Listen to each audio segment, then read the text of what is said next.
Good morning everybody और welcome to our channel study planner. और आज हम जो है कोशिश करेंगे एक नया सब्जेक्ट फिजिक्स स्टार्ट करने का क्लास 9th के बच्चों के लिए। स्पेशली देखो, ये जो पहला चैप्टर होगा फिजिक्स का, मोशन इन वन डायमेंशन, जिसको हम स्ट्रेट लाइन मोशन भी कहते हैं।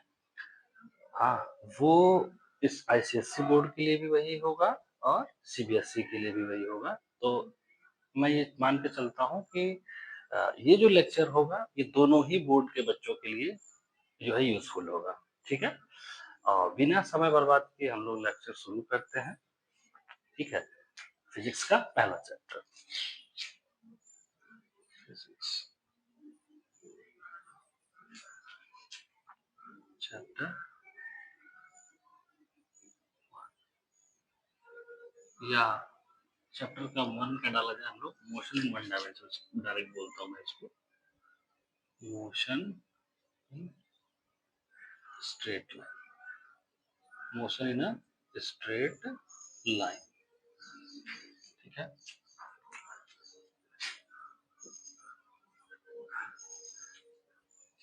जो अब यहाँ सुनिए मेरी बात सबसे पहले कि किस मोशन को, देखो बिना समय बर्बाद किए मैं जो है अपना लेक्चर शुरू करता हूँ। मुझे बहुत ज़्यादा वो बात करने की ज़रूरत नहीं है इसमें।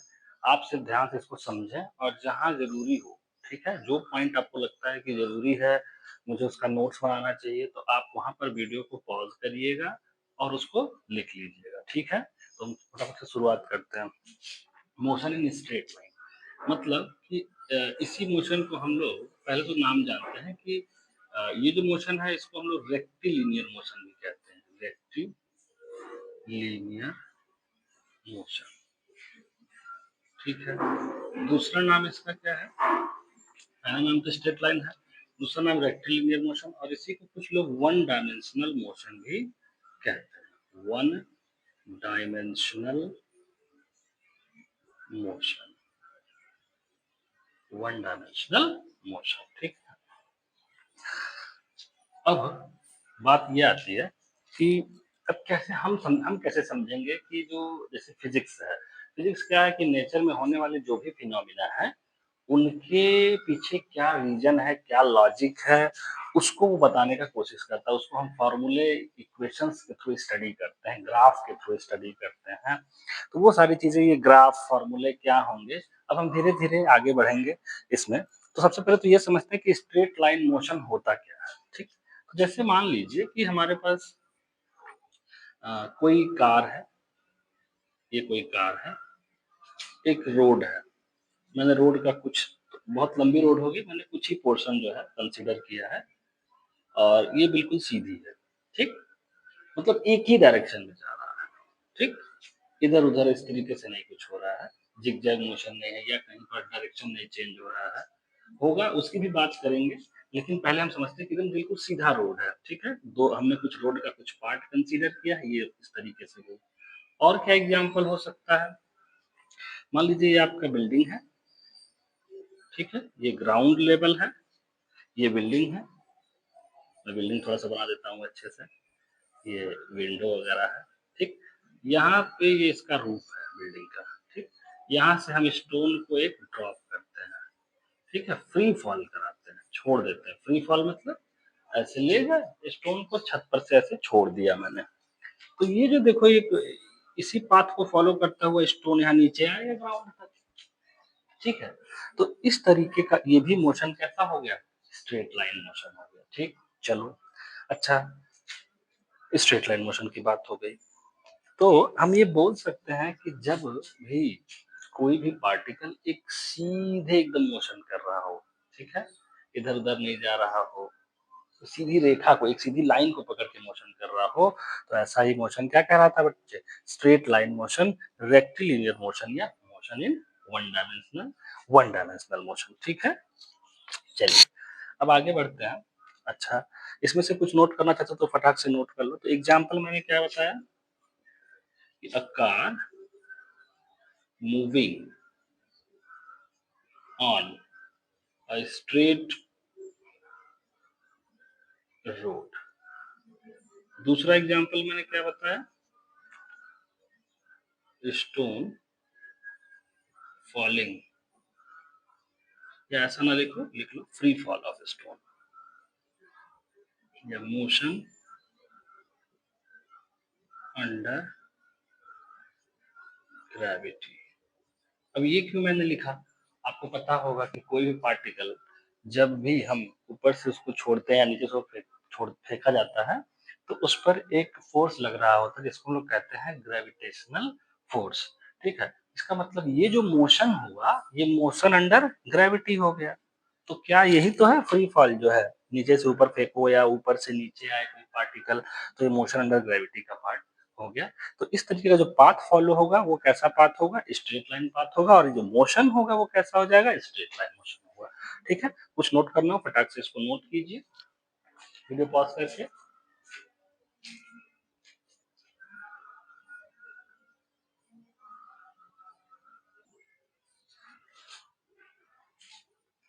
आई होप आपने नोट कर लिया होगा। तो अब समझते हैं अगली चीज कि क्या होता है physical quantity. Physical quantity, physical quantity क्या है? देखो, फिजिक्स के अंदर जितनी भी चीजें हम मेजर कर रहे होते हैं, जैसे आपने अपने लोअर क्लासेस में भी देखा होगा, क्लासेस में जब आप 8th में रहे होंगे तो आपने सुना होगा टेम्परेचर, स्पीड, मास, डेंसिटी, ये सब तो सुना ही होगा आपने। ठीक है, करंट, आप घर में देखो अपने एक स्टेबलाइजर लगा होता है वोल्टेज को कम ज्यादा करने के लिए, और एक डिवाइस भी आता है जिससे ये मेजर करता है कि जो ये मेजर करता है कि कितना वोल्ट आ रहा है घर में। ठीक है, उसमें छपा होता है। तो सोचो तुम कि या हम कहीं पर लेंथ किसी चीज की मेजर कर रहे होते हैं, तो ये सारी चीजें जैसे लेंथ हो गया, मास हो गया, करंट हो गया, टेम्परेचर हो गया, ये सब चीजें मेरे बच्चे क्या है, इन्हीं सब चीजों को हम फिजिकल क्वांटिटीज कहते हैं। ठीक है, फोर्स हो गया, ठीक, वेलोसिटी हो गई, आगे डिस्कस करेंगे, बहुत सारी फिजिकल क्वांटिटीज होती हैं। बट अभी आप समझो कि फिजिकल क्वांटिटी किसे कहते हैं। तो ये फिजिक्स के अंदर जो भी सारी चीजें हम मेजर कर रहे होते हैं, जिसको हम कैलकुलेट कर रहे होते हैं, ठीक है, ये सारी चीजें ही फिजिकल क्वांटिटी कहलाती हैं। जैसे मैं एग्जांपल के तौर पे क्या लिख दूं? मास, लेंथ, आप लेंथ भी मेजर करते हो मीटर में, सेंटीमीटर में, टेम्परेचर, इन्हीं को ही बेटा क्या कहते हैं? Physical quantity. और बहुत सारी है, डेंसिटी, ठीक है, करंट, ठीक है, पोटेंशियल डिफरेंस, नाम सुनते जाओ, पोटेंशियल डिफरेंस, चार्ज, ठीक है, मैग्नेटिक फील्ड, बहुत सारी चीजें। मैं इतना ही रहने देता हूँ, जैसे जैसे आप आगे बढ़ते जाएंगे सारी फिजिकल क्वांटिटी से आपका इंट्रोडक्शन होता जाएगा और आप समझते जाएंगे। ठीक है, बस आपको फिलहाल मैं इस टॉपिक में यही समझाना चाहता था कि क्या होती है फिजिकल क्वांटिटी। मतलब हम जिस भी चीज को फिजिक्स में मेजर कर रहे होते हैं, वही सारी चीजें क्या कहलाती हैं? इस तरीके से फिजिकल क्वांटिटीज कहलाती हैं। ठीक है, बहुत आराम से समझिएगा। दूसरी बात क्या है कि इन सारे फिजिकल क्वांटिटीज को हम लोग कुछ कैटेगरीज बना दिया मैंने, अभी बताऊंगा कैसे, on the basis of magnitude and direction. ठीक है, अच्छा अगली बात समझते हैं क्या होता है मैग्नीट्यूड। मैग्नीट्यूड क्या होता है? मैग्नीट्यूड, ठीक है। तो जैसे मान लो आपने कोई ऑब्जेक्ट लिया, ये कोई ऑब्जेक्ट है, कोई भी ऑब्जेक्ट है, ठीक है, आप क्या मेजर करना चाह रहे थे? इसका मास, ठीक है। तो आप ले गए, आपके पास एक बैलेंस होगा, जैसे आपने देखा होगा दुकान पे रखा रहता है, उस पर दुकानदार सामान रखता है, तो एक इस तरीके से स्क्रीन बनी होती है, नीचे इस पर छप के आ जाता है, आपने देखा होगा यहाँ पर छप के आ जाता है कितना केजी है। तो हमने क्या किया, इसको यहाँ पर रखा। तो लेट सपोज इसका जो मास आया वो आया 2.3 केजी। 2.3 केजी हमने क्या माना? इसका मास मेजर किया। तो सोचो कि ये जो 2.3 है, यही क्या है? मैग्नीट्यूड। और ये क्या है? ये केजी क्या है? यूनिट है। यही केजी क्या है? यूनिट। जैसे अब यूनिट लगाने की ज़रूरत क्या है समझो। यूनिट क्यों ज़रूरी होता है? किसी भी फिज़िक्स में यूनिट क्यों ज़रूरी है? सोचो कि हम आपसे मान लो आप एक छोटा-सा एग्ज़ाम्पल पूछें। एग्ज़ाम्पल लो कि मैं आपसे आपका ऐज पूछता हूँ। तो ऐज पूछूँगा तो आप बताओगे 13 इयर्स। ठीक है? ठीक है। मैं आपसे पूछूँ कि आपका वेट कितना है? या आपके बॉडी का मास कितना है? सॉरी, बॉडी का मास। आप अभी छोटे बच्चे हो तो हो सकता है कि 50 के करीब हो, 50 केजी मान लो। मैं एक एवरेज डेटा लेके चल रहा हूँ, 50 केजी। मैंने पूछा आपकी हाइट क्या है? आपने कहा सर जी 1.53 मीटर। ठीक है, 1.53 मीटर। तो आप देखो कि अलग-अलग फिजिकल क्वांटिटी, एज भी क्या है? एज मतलब टाइम। एज मतलब टाइम। इसका यूनिट क्या है? ईयर, केजी, मास। मैं अगर ये चीज़ें आपको नहीं भी बताता, तो भी आप समझ जाते कि ये टाइम के बारे में बात हो रही है, ये मास के बारे में बात हो रहा है और ये लेंथ के बारे में बात हो रहा है, ठीक? लेकिन अगर मैं यूनिट को छुपा दूँ और ये भी छुपा दूँ, तो आप समझ ही नहीं पाओगे कि ये डेटा किस चीज़ के बारे में बता रहा है मुझे। तो इसीलिए फिज़िक्स के अंदर कोई भी फिज़िकल क्वांटिटी जब आप कैलकुलेट कर रहे होते हो, मेज़र कर रहे होते हो, तो उसके मैग्नीट्यूड के साथ-साथ उसका यूनिट देना भी ज़रूरी होता है। ठीक है? तो यहाँ तक आई होप बात समझ आ गई होगी आपको। ठीक है? अच्छा, अगली चीज़ हम देखते हैं। मैग्नीट्यूड हो गया और यूनिट समझ आ गया आपको। अगली बात आ रही है डायरेक्शन की। डायरेक्शन, डायरेक्शन क्या है? कुछ फिजिकल क्वांटिटीज़ इन्हीं में से फ़ोर्स को भी ले लूँ मैं अगर यहाँ पर। फ़ोर्स, फ़ोर्स हो गया, ठीक है?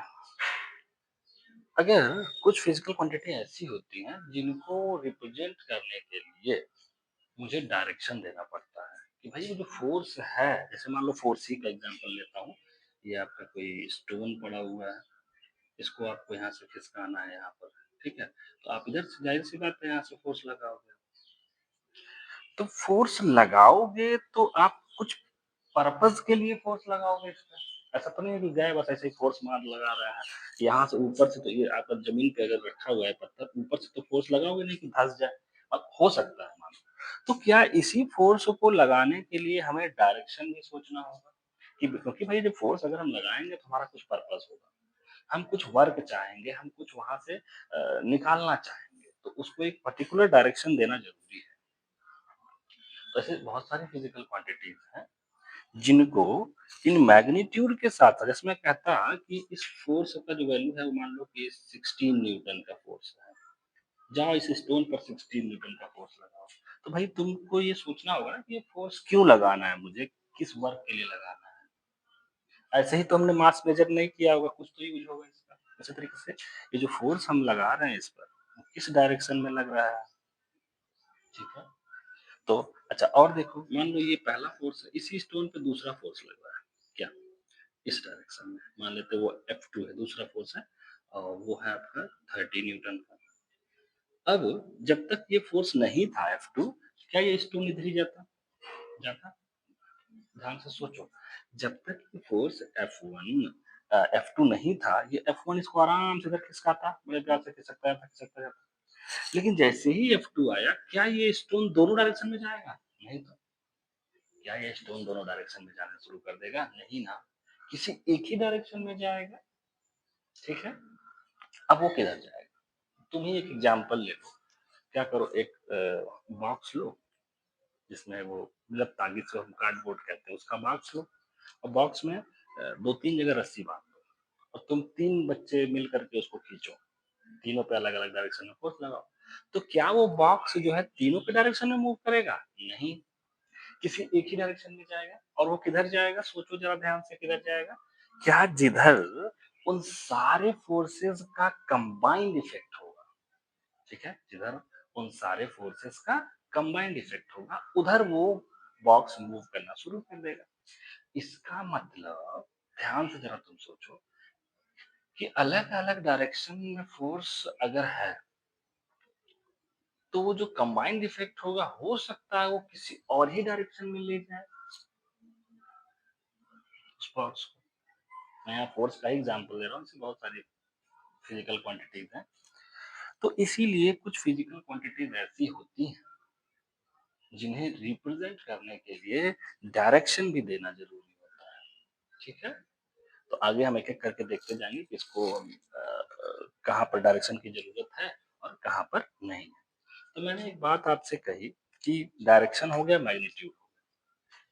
तो इसके बेसिस पे डायरेक्शन और मैग्नीट्यूड के बेसिस पे हम फिज़िकल क्वांटिटीज़ को 2 पार्ट में बाँटते हैं, क्या? स्केलर और वेक्टर, ठीक है? अच्छा जी। अब हम बड़े आराम से समझेंगे स्केलर और वेक्टर। स्केलर में क्या होता है समझो, स्केलर क्वांटिटीज को केवल और केवल मैग्नीट्यूड चाहिए, ठीक है? मैग्नीट्यूड चाहिए, मतलब यूनिट भी लिख देता हूँ मैं। और वेक्टर क्वांटिटी को क्या चाहिए? मैग्नीट्यूड मैग्नीट्यूड चाहिए, यूनिट चाहिए, और साथ में डायरेक्शन भी देना होगा, ठीक है? अच्छा जी। अब हमें ये बात अच्छे से समझ लेनी चाहिए बच्चों। देखो कि स्केलर क्वांटिटी, इसका मतलब जो मास हो गया उसको केवल हम इतने से ही रिप्रेजेंट कर सकते हैं और कोई डायरेक्शन की जरूरत नहीं है। लेकिन वही फोर्स था तो मुझे मैग्नीट्यूड के साथ साथ डायरेक्शन भी देना पड़ा था, ठीक है? अच्छा, अब एक बात और, एक पॉइंट और ऐड करना चाहूंगा मैं यहाँ पे, और आप खुद भी कहोगे अभी कि होना चाहिए कि देखो, केवल मैग्नीट्यूड डायरेक्शन से जरूरत काम नहीं होगा, क्योंकि ऐसी एक फिजिकल क्वांटिटी है जिसमें मैग्नीट्यूड के साथ साथ डायरेक्शन भी होता है। वो आगे समझ में आएगा आपको। जैसे एक वायर है, मान लो, ठीक है? ये वायर है, इस वायर में करंट इस डायरेक्शन में फ्लो हो रहा है। मान लो करंट इसमें फ्लो हो रहा है 2 एम्पियर का, और इधर फ्लो हो रहा है, तो तुम्हें लगेगा कि ये मैग्नीट्यूड के साथ डायरेक्शन भी है, ठीक है? मेरी बात समझ गए? लेकिन तुम ध्यान से, अभी मैं आगे बताऊंगा कि ये इसमें मैग्नीट्यूड डायरेक्शन होने के बाद भी ये करंट एक वेक्टर क्वांटिटी नहीं है। क्यों नहीं है, हम समझेंगे उसको आगे। अभी फिलहाल के लिए तो सोचो कि इसके पास मैग्नीट्यूड डायरेक्शन दोनों है, फिर भी ये कंडीशन फेल हो रही है कि ये वेक्टर नहीं है, स्केलर है, ठीक? अब इसका मतलब कुछ और भी चीज होनी चाहिए जो ये स्पेसिफाई कर सके कि गिवन फिजिकल क्वांटिटी ही वेक्टर क्वांटिटी है, ठीक है? तो उसके लिए ये होता है कि भाई, अगर जैसे मैंने यहाँ कहा ना कि ढेर सारे फोर्सेस अगर लग रहा है तो उसका कोई एक कंबाइंड इफेक्ट होगा, और वो किसी भी डायरेक्शन में हो सकता है। उसी तरीके से इसका मतलब मैं ये कह सकता हूँ, और इस तरीके का जो समेशन होता है, जो ये बता सके कि दो तीन फोर्सेस किस एक ही डायरेक्शन में ले जाएंगे बॉक्स को, उसको कहते हैं रिजल्टेंट फोर्स। मतलब कई सारे फोर्सेस अगर लग रहे हैं, वो किसी एक डायरेक्शन में जाएंगे, तो इसका मतलब कि वो रिजल्टेंट हुआ। जो कंबाइंड इफेक्ट जिस डायरेक्शन में दिख रहा होगा हमको, वही रिजल्टेंट फोर्स कहलाएगा उस पर, ठीक है? तो इस तरीके का जो एडिशन होता है, अभी मैं समझाऊंगा। देखो, एक बात और समझो यहाँ से। जैसे मैं कहूँ कि यहाँ पर एक छोटा सा बॉक्स है, इधर 5 न्यूटन का फोर्स है, और इसी डायरेक्शन में 2 न्यूटन का, तो टोटल फोर्स कितना हो गया? टोटल फोर्स बच्चे कितना हो गया? 5 प्लस 2 यानी कि 7 न्यूटन का। लेकिन इसी में से मैं ये 2 न्यूटन वाला फोर्स अगर हटा दूं, इसी में से 2 न्यूटन वाला फोर्स जो इधर से 5 था, और इधर कर दूं मैं 2 न्यूटन को, तो अब आप इसको 5 प्लस 2 न लिख करके इसको सब्ट्रैक्ट करना पड़ेगा आपको, क्योंकि अपोजिट डायरेक्शन में लग गया। इसका इफेक्ट कुछ और होगा, ठीक है? इसका इफेक्ट कुछ और होगा बच्चे। या और अच्छे से समझो, चलो एक और एग्जांपल से समझते हैं।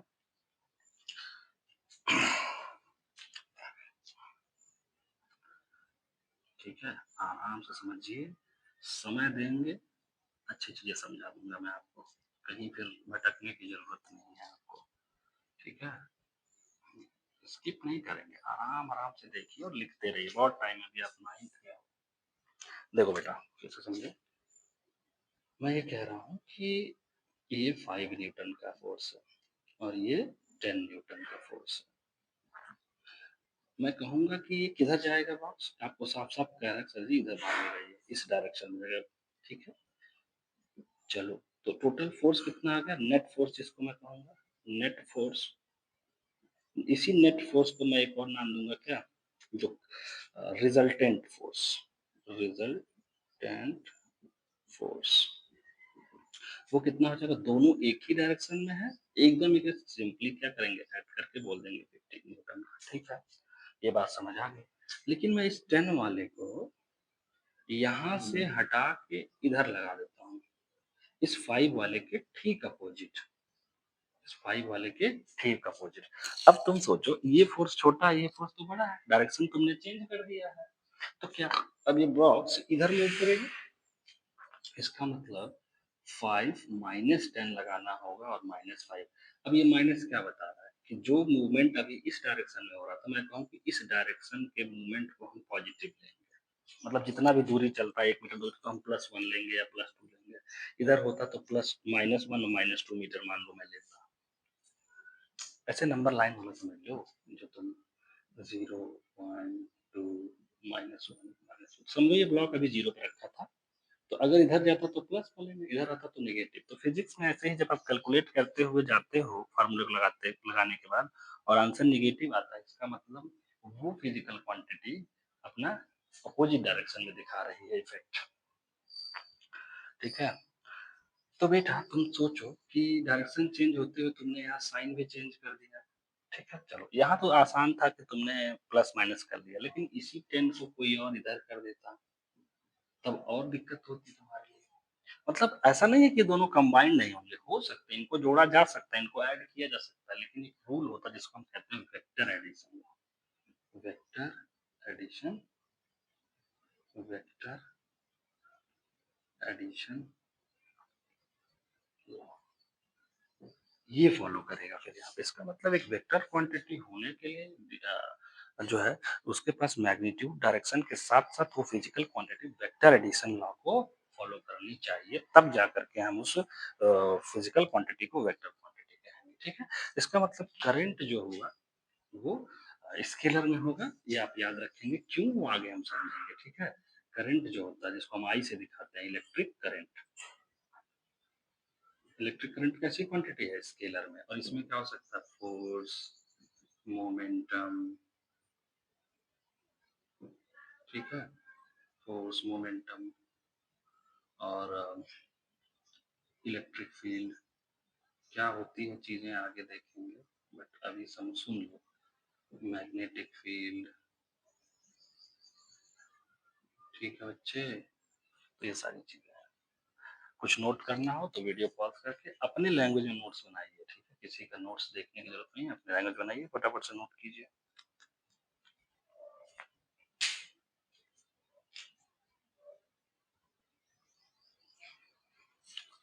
आई होप आप नोट कर लिया होगा। अब आगे बढ़ते हैं मोशन इन वन डायमेंशन में। अच्छा, कुछ टर्म्स को समझना है, ठीक है?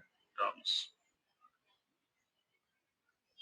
मतलब, अब मोशन इन वन डायमेंशन जब मैं पढ़ाऊंगा तो उसमें कुछ तो कैरेक्टर, जैसे आपने कोई स्टोरी सुना हो, कोई फिल्म देखी होगी, तो उसमें जितने भी कैरेक्टर होते हैं सबका अपना अपना कुछ नाम होता है। वैसे ही जो ये हमारी फिल्म स्टार्ट हो रही है मोशन इन वन डायमेंशन, उसमें क्या क्या चीजें, कौन कौन कैरेक्टर हैं वो यूज होंगे, वो सबसे पहला टाइम। टाइम को मैं जहां भी दिखाऊंगा स्मॉल टी से दिखाऊंगा, ठीक है? अच्छा, टाइम हो गया। डिस्टेंस, डिस्टेंस हो गई, जिसको मैं हमेशा कैपिटल डी से दिखाऊंगा। तीसरी चीज है डिस्प्लेसमेंट, सब चीज डिटेल में देखेंगे, अभी नाम सुनो आप। डिस्प्लेसमेंट, इसको स्मॉल डी से या एस से ले लो, एस से दिखाऊंगा हमेशा, ठीक है? चौथी चीज स्पीड, स्मॉल एस से दिखा रहा हूँ, स्पीड को कैपिटल एस से दिखाऊंगा। स्पीड हो गई। वेलोसिटी, वेलोसिटी को मैं यू से भी दिखा सकता हूँ, वी से। कब क्या दिखाएंगे वो आगे समझेंगे। अगली चीज है हमारे पास एक्सेलरेशन, एक्सेलरेशन, इसको मैं स्मॉल ए से दिखाऊंगा। तो यही हमारे पास ये जो 6 लोग हैं, इन्हीं का ज़्यादा यूज़ होगा, T, D, S, S, U, V, A. ठीक है? तो इसको फटाक से नोट कीजिए, तब आगे शुरू कर रहे हैं। ठीक है, चलो समझते हैं, एक-एक करके नोट कर लेना। चलो सबसे पहले टाइम को समझते हैं। टाइम, यहाँ टाइम से मतलब होता है हमारा टाइम इंटरवल। टाइम इंटरवल, ठीक है? ठीक है, टाइम इंटरवल। टाइम इंटरवल क्या होता है बच्चों, समझो। जैसे मान लो कोई भी फिनोमिना स्टार्ट हुआ, जैसे मोशन की बात करें तो डायरेक्ट हम मोशन से ही समझ लेते हैं। जहाँ से, जिस टाइम से हम अपने पार्टिकल के मोशन को ऑब्जर्व करना शुरू करेंगे, क्या कहा मैंने? जिस टाइम से अपने पार्टिकल के मोशन को ऑब्जर्व करना शुरू करेंगे, वही टाइम, और वही टाइम मतलब ये समझो, और जहां पर ऑब्जर्वेशन खत्म करेंगे, जैसे मान लो कि यहाँ से मैंने कहा कि अ, कार को ही ले लेते हैं, ये हमारी कार है, रोड पे चलना शुरू की, और हमने जो है इसका जो पहला टाइम है वो देखा कि 12 पीएम पे स्टार्ट किया जर्नी, और जहाँ कुछ दूर पहुंची, और ये आपका 12:15 पीएम हो चुका, मान लीजिए एएम से 15 पीएम तक। ठीक है, अब समझिए हुआ क्या यहाँ पे कि अब जो हमारा ऑब्जर्वेशन रहा, हम यहाँ से ऑब्जर्व करना शुरू करेंगे, यहाँ पर कुछ ये चल रही है, पीछे से चलते हुए आ रही है, ठीक है?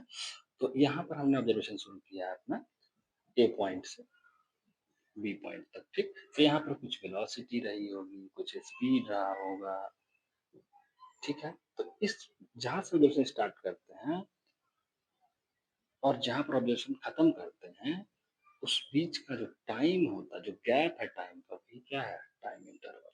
बात समझ आ रही होगी। तो इस केस के लिए जो टाइम इंटरवल टी की वैल्यू होगी वो कितनी हो जाएगी? 15 मिनट्स।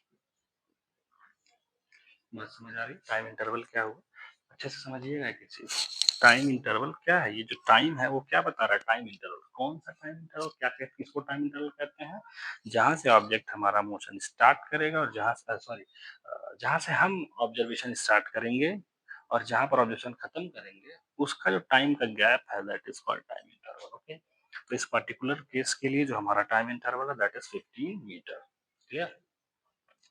ठीक है, अब बात समझते हैं टाइम के बाद। अच्छा, अब यूनिट क्या होगा टाइम का, यूनिट भी समझते चलेंगे।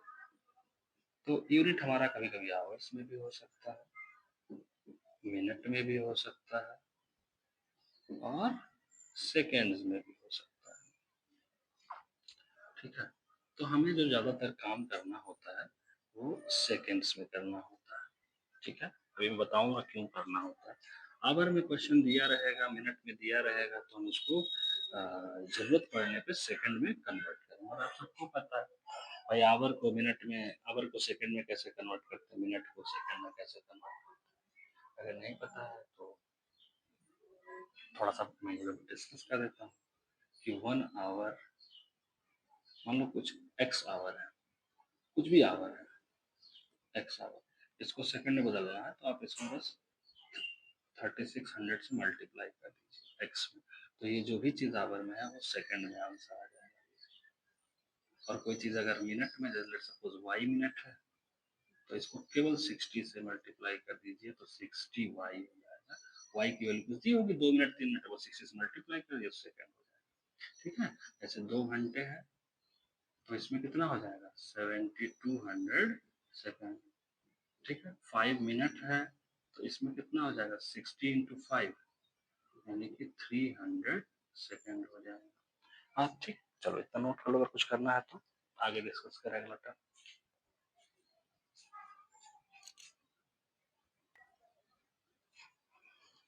तो बच्चों, टाइम आपको समझ में आ गया, ठीक है?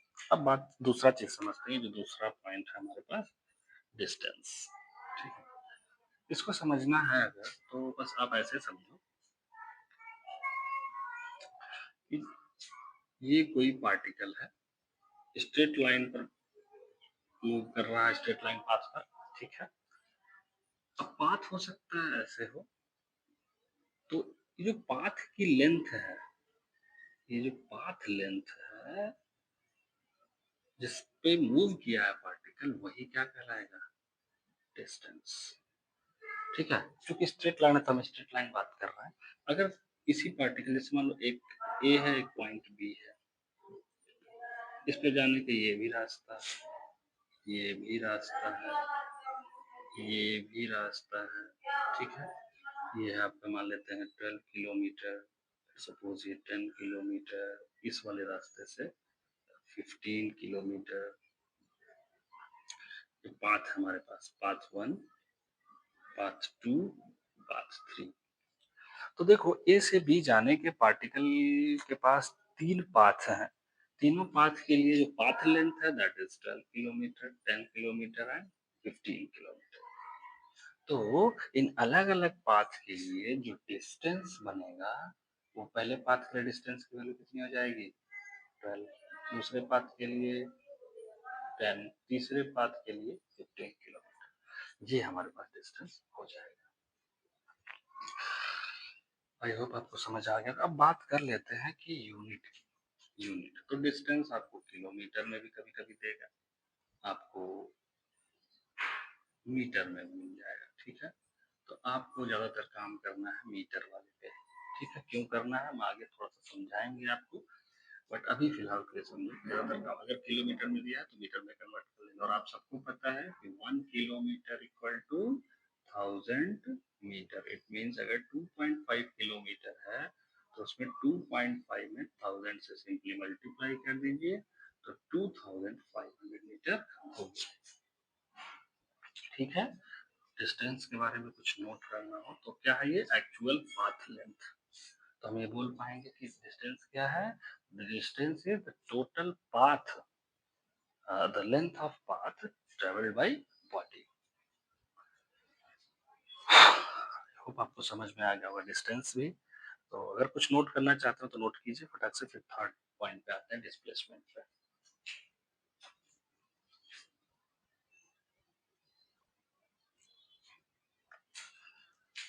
तो डिस्टेंस और टाइम की बात हो गई। अब अगली चीज है हमारे पास डिस्प्लेसमेंट। ठीक है, डिस्प्लेसमेंट।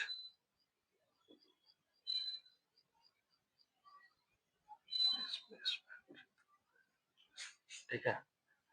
चलिए, डिस्प्लेसमेंट समझने से पहले बहुत सारी बातें समझना है हमको अभी। क्या होता है पोजीशन?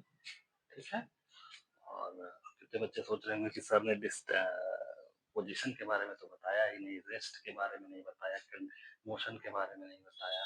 तो मैं आपको रेस्ट और मोशन क्या बताकर उसमें थोड़ा सा डिस्कस करेंगे हम। देखो डिस्प्लेसमेंट क्या होता है, उसके लिए पहले समझना होगा पोजीशन।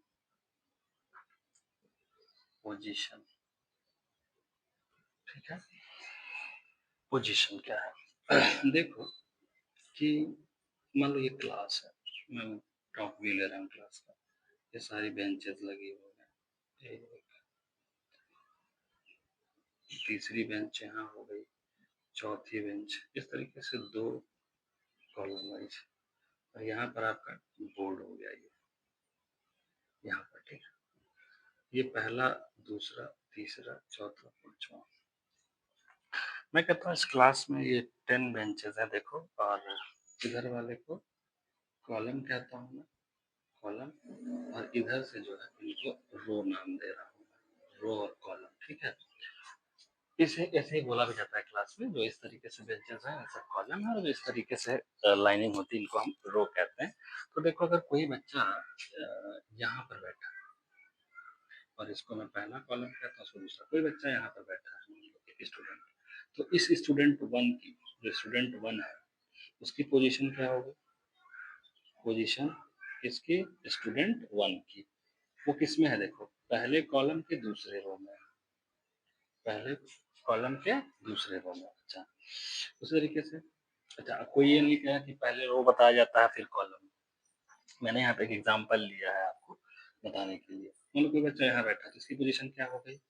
इसकी पोजीशन, मान लो ये दूसरा स्टूडेंट है तो पोजीशन ऑफ स्टूडेंट टू क्या हो गया बेटे? दूसरा रो, चौथा कॉलम। दूसरा कॉलम, चौथा रो, ठीक है? बात समझ आ गई? तो इसी तरीके से हम पार्टिकल्स के भी जो हमारा मूविंग ऑब्जेक्ट है उसके भी पोजीशन की बात कर रहे होते हैं, ठीक है? तो कैसे करेंगे समझो पोजीशन की बात। इसमें नोट नहीं कुछ करना है, आपको समझना था, बस समझ लिया आपने। छोड़िए अब इसको, देखिए अब आगे अपने चैप्टर में आते हैं थोड़ा। आई होप पोजीशन कैसे बतानी है आपको समझ आ गया होगा। तो जैसे मान लो कि हमारे पास एक स्ट्रेट लाइन पाथ है, यहाँ पर कोई पॉइंट ए है, यहाँ से देखा जा रहा है ऑब्जेक्ट की जर्नी को, ठीक है? और ये हम कहते हैं यहाँ से जीरो पे स्टार्ट हो रहा है। ये कोई बच्चा है, चलना शुरू किया, धीरे धीरे बी पॉइंट पे पहुंचा, जो कि बी पॉइंट यहाँ से 1 मीटर की दूरी पर है। फिर 1.5 मीटर यहीं से आगे सी पॉइंट है। फिर 0.35 मीटर पे अगला पॉइंट है डी। तो आप ये सोचो, यहाँ पर जब था तो जीरो था डिस्प्लेसमेंट, सॉरी पोजीशन क्या हो गई, जीरो हो गई। इसी डायरेक्शन, क्योंकि स्ट्रेट लाइन पास है तो स्ट्रेट लाइन पे ही देखेंगे। यहाँ पर पोजीशन क्या हो गई, 1 मीटर हो गई। यहाँ पर पोजीशन क्या हो गई, 1.5 मीटर हो गई। नहीं, यहाँ पोजीशन क्या हो गई, हमेशा यहाँ से स्टार्टिंग पॉइंट से लेंगे। ये क्या है, ये आपका स्टार्टिंग पॉइंट। अब स्टार्टिंग पॉइंट तो हम नहीं बोलते, इसको बोलते हैं रेफरेंस पॉइंट। क्या बोलते हैं बेटा, रेफरेंस पॉइंट।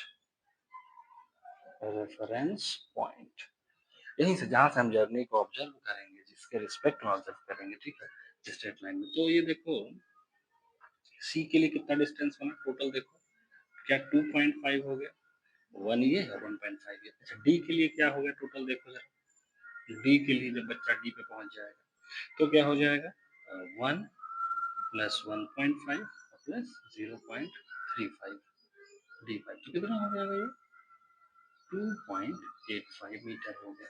बात समझ आ रही है? तो इस तरीके से हम पोजीशन बता पा रहे हैं एक मूविंग ऑब्जेक्ट की, ठीक है? अब अगली चीज है हमारे पास क्या, रेस्ट एंड मोशन की कंडीशन क्या होती है। अब सोचो, हमने आपको टाइम इंटरवल समझा दिया और पोजीशन भी समझा दिया, ठीक है? आप अपने दिमाग से सोचो कि आप जो है घड़ी में टाइम आपका बीतता जाए, क्या टाइम कभी रुकता है घड़ी में, नहीं, नहीं ना। इसका मतलब टाइम कभी भी रुका हुआ नहीं रह सकता है। आप ये बात को बहुत अच्छे से समझिएगा, आगे भी इसकी जरूरत पड़ेगी। टाइम कभी भी रुका हुआ नहीं रह सकता, ठीक? हमेशा टाइम बीतता रहेगा, टाइम बीतता रहेगा। वो अलग बात है कि हम कहाँ से ऑब्जर्वेशन शुरू करते हैं, किस टाइम से, और किस टाइम पे ऑब्जर्वेशन बंद करते हैं, और उसी गैप को ही हम कह देते हैं टाइम इंटरवल, जैसा जैसा कि हमने आपको पहले समझा दिया है। तो रेस्ट क्या होता है, जैसे मान लो कोई पार्टिकल ए से चला, हमने ऑब्जर्वेशन शुरू कर दिया, ए से आया बी तक, और इसमें जो टाइम लगा वो आपका लगा 5 सेकंड, ठीक है? ए से बी है, लगा टाइम 5 सेकंड। फिर बी से हम ऑब्जर्वेशन शुरू कर रहे हैं, लेकिन बी से बी पर ही रह गया, और हमने कितने देर के लिए ऑब्जर्व किया, लेट सपोज 2 सेकंड। तो तुम ये कह सकते हो, ये देखो बी से बी पे रह गया, इसका मतलब पोजीशन में कोई चेंज नहीं आया, पोजीशन में नो चेंज, कोई चेंज नहीं आया, ठीक है? और यहाँ पर क्या था, पोजीशन चेंज हो रही थी। तो इस टाइम इंटरवल के लिए पोजीशन चेंज हो रहा है, कहाँ से, ए टू बी के लिए, और बी टू बी रह गया, टाइम बीता लेकिन बी पे ही रह गया। तो हम बोलेंगे जब भी पोजीशन में चेंज होता है टाइम के साथ, तो हम उसको बोलते हैं मोशन। जब भी पोजीशन चेंज हो रहा हो टाइम के साथ, तो हम बोलेंगे मोशन की कंडीशन है। और अगर टाइम भी बीत रहा है और मोशन नहीं हो रहा है, तो मैं बोलूंगा रेस्ट का कंडीशन। आई होप आपको अच्छे से समझ में आया क्या होता है रेस्ट की कंडीशन और क्या होती है मोशन। अच्छा एक बात ध्यान से सुन लीजिए, ये सारी चीजें मैं यहाँ पर कुछ भी छोड़ने वाला नहीं हूँ, सारी चीजें बिल्कुल ही आपको अच्छे अच्छे न्यूमेरिकल के साथ, आप चाहें तो पूरा फिजिक्स यहीं से प्रिपेयर कर सकते हैं, कोई दिक्कत की बात नहीं आएगी। ऐसा बिल्कुल भी नहीं होने पाएगा कि ये आपका कोर्स कंप्लीट ना हो, 9th का है, ठीक है? तो ये मोशन इन वन डायमेंशन आपको अच्छे से समझ आया होगा। अच्छा, तो that is all for today, बाकी चीज़ें हम कल समझेंगे, स्पीड, वेलोसिटी एंड एक्सेलरेशन, ये सारा चीज़ हम नेक्स्ट लेक्चर में देखेंगे, ठीक है? चलो, थैंक यू वेरी मच।